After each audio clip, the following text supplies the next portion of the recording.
Mount Erie Machine has once again sent out some muzzle devices to test out, this time some teensy tiny little flash hiders. Now since these are flash hiders rather than muzzle brakes or compensators, we won't be looking at recoil reduction, though if I ever do get around to measuring that, I'll toss it in the description. So what are we looking at here? Well, these all have the same main body, main structure. This is the V1, whereas the V2 and the V3 both have an extended portion up towards the top with a compensation port going out the side with 2 and 4 respectively, one to either side. Weights for each of these coming in at A2 1.76 ounces, V1 1.83 ounces, V2 2.22 check 'em ounces, V3 2.15 ounces. JP Enterprise 420 bladed ounces. So given their size and weight, the main competitor is of course going to be the classic, the tried and true A2. You may not think much of it, but the A2 is actually a really seriously great little flash hider that more often than not ends up stomping the competition. They usually end up overlooked due to just how common and cheap and free they usually are, but on its own merits, the A2 is a really capable little muzzle device. So as you can see, the version 1 is more or less identical in both size and weight to the A2, with these later iterations having just a little bit more weight, a little bit more length. Now having said that, we'll also be comparing it to one of the quote-unquote best flash hiders on the market, this 3-pronged JP Enterprises flash hider. And just FYI, this is the one with the Wonderwave internals. So given this guy's massive girth and heft, it's not really a fair comparison, but it'll be a strong reference point all the same. Also worth noting that the flutes on these are cut in such a way that they're self-tightening, which is really neat. Not particularly useful, but neat. Unfortunately, I don't have any serious light measuring equipment like has been shown in some of these tests before, so just look at the results and judge it for yourself. How do they stack up? Let's go find out. So we're out here, going to be testing all these flash hiders, the A2, the version 1, 2, 3, as well as the JP Enterprises flash hider, which is quote-unquote the best performing flash hider on the market, at least according to some of the testing done by Jeremy over at The Truth About Guns, again, who's been a just wonderful well of information for testing things like this. Now unfortunately, as ammo being what it is right now, this is just standard 193 ammo, 55 grain. IWI, I believe it is, but with ammo being the way that it is, I can only afford to do 5 shots per flash hider, but that should still give you a decent indication as to just what's going on with these. Now as you can see, I've got this set up in just a standard old boot with a whiteboard backdrop to give you a better idea of what that flash is doing, kind of light up the background a bit, which may not do anything at all, but I figured might as well give it a shot. So we're basically just waiting for the sun to go down just a little bit more, get into that twilight. A2, testing for flash.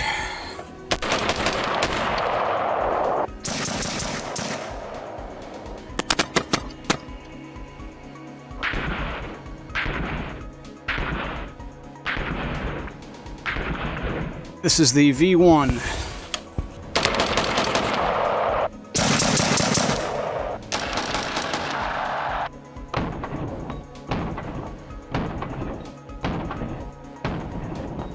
Alright, this is the V2.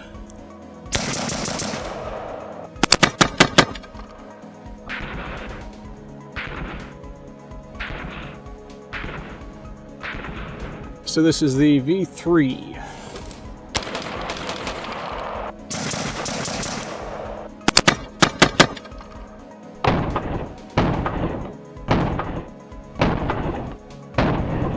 This is bare muzzle.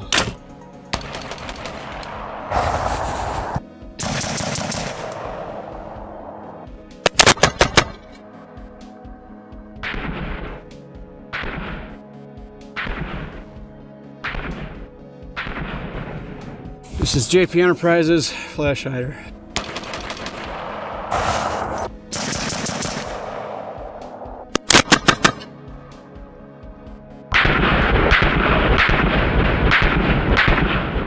Side-by-side comparisons of all these flash hiders here, and comparisons aside, you really have to admire how well each and every single one of them does. Just look at that bare muzzle, and efficacy is just astounding.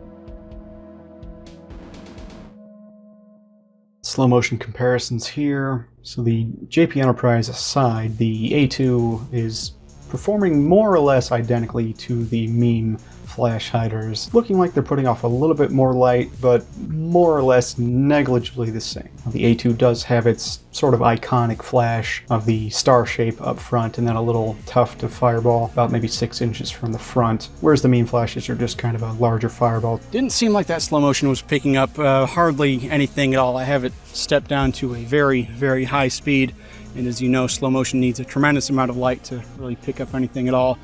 Something like the bare muzzle, that's fine, that's no problem, but with the flash hider, might run into some problems. So at least from what I'm seeing on the playback, not really doing so well. So I'm going to take that frame rate, step it back a notch, add a little bit more light. It doesn't need to be in complete darkness. Hopefully we'll have a little bit better indication of how these are doing, at least in the slow motion. Only one shot each from here on out though, because I'm very rapidly running out of ammo. And bare muzzle.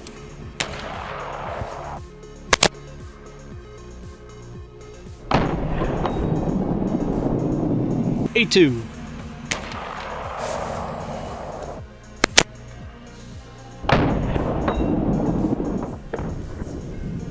Meme V1.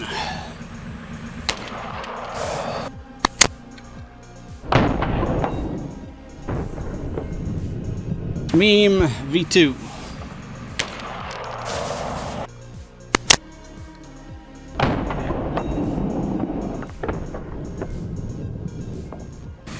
Meme flash hider V3.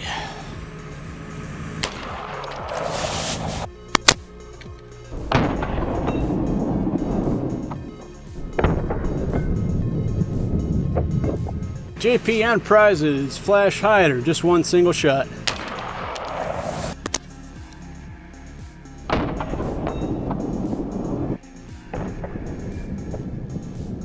Side-by-side comparison again.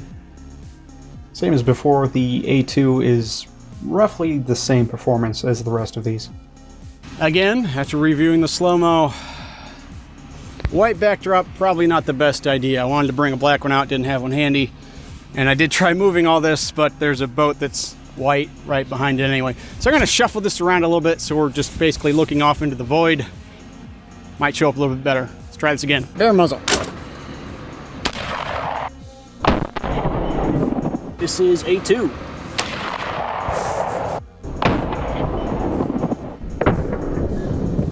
Meme flash hider V1.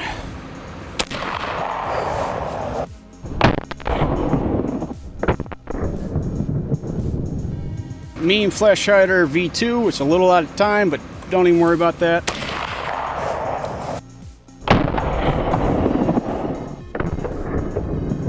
Meme flash hider V3.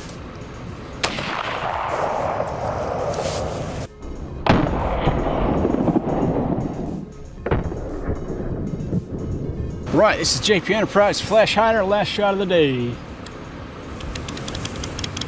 I'll be so upset if I don't have any ammo left. I got one single round left. JP Enterprise flash hider, last shot of the day, last shot that I own right now. So that's it. What are the results? I have absolutely no idea. My piddly little human eyes can't really measure this sort of thing. We'll check the feedback. Be right back. Unfortunately, slow-mo, the JP Enterprise didn't make it, but regardless, with the black backdrop here, you can really see just how well these perform. Again, I would stress they're a little bit worse than the A2, but the differences are so small that it's essentially identical performance. So how'd we do? Well, you've already seen it for yourself at this point, but here's what I think. These little guys, they do just fine. Very admirable as far as flash hiding goes. Basically on par with the good old A2. Certainly within its weight range. And I didn't measure this, of course, but I want to say they have a significantly more reduced recoil than the A2. So if that's something that you're after at the same time, well, then these certainly hold the advantage. As you know, the A2, despite being a wonderful flash hider, does basically nothing for recoil reduction whatsoever. I think in my personal testing on that last round, it was getting anywhere from 6 to 0 recoil reduction. Now that's not completely empirical or anything, but that was just my results. So I can't tell you any raw numbers or anything, but just how these felt, it felt like less recoil, which would naturally make sense given the compensation ports cut to the sides of these. Other than that, between just these three here, The flash reduction seemed to be basically identical between the 1, 2, and the 3. So if you're tossing up which one of these to get between just those 3, well, that all depends on what you want out of it. Do you want something that weighs the absolute minimum with the lowest profile, or perhaps something with a little bit more recoil reduction? Up to you. It all depends on your personal use case. Now, are any of these 3 worth getting over just a standard A2? Once again, that depends on your use case. If all you're looking for is just raw flash reduction, there really is no reason to ever use anything other than the A2. It is honestly just that good. Of course, that's also taking into account that you probably got an A2 for free with your barrel or upper or pretty much any AR-15 part ever. They kind of just hand them out. And even if you were buying just one of these all on its own, it's going to cost you all of about $6. So when should you consider one of these meme flash hiders? Well, there's a couple things. One, you want a very, very small profiler similar to the A2. 2, you want something that's a little different, you know, a little special, a little unique. You're certainly not going to see anything else like this out there. Now, why would you want that, you might ask? Listen, we all know how it goes. The rule of cool is still in full effect. A2, that's old news. Everybody's got one. They are decidedly not cool. These, on the other hand, look at that. That looks pretty slick. That looks pretty neat. That looks pretty interesting. On top of that as well, while I don't have the price sheet in front of me right now, I can almost guarantee you that these little guys are not going to be breaking the bank. And of course, compared to a gigantic little monolith like this, or any other similar 3-prong flash hiders out there, they don't perform as well. They're also half of the size and half the weight, so that's to be expected. So if you need the best of the best of the best of the best, obviously these aren't it. But on that note, neither is one of these. Your absolute best of the bet is going to be a silencer, and you all know that already. If you're doing night shooting with night vision and whatnot, none of these are going to be good enough. You're going to need to run a dedicated can, and that's all there is to it. Now, me personally, I'm a fan of a big, huge, and obnoxious fireball, so flash hiders aren't really my thing, but if you do want one, they're certainly worth checking out.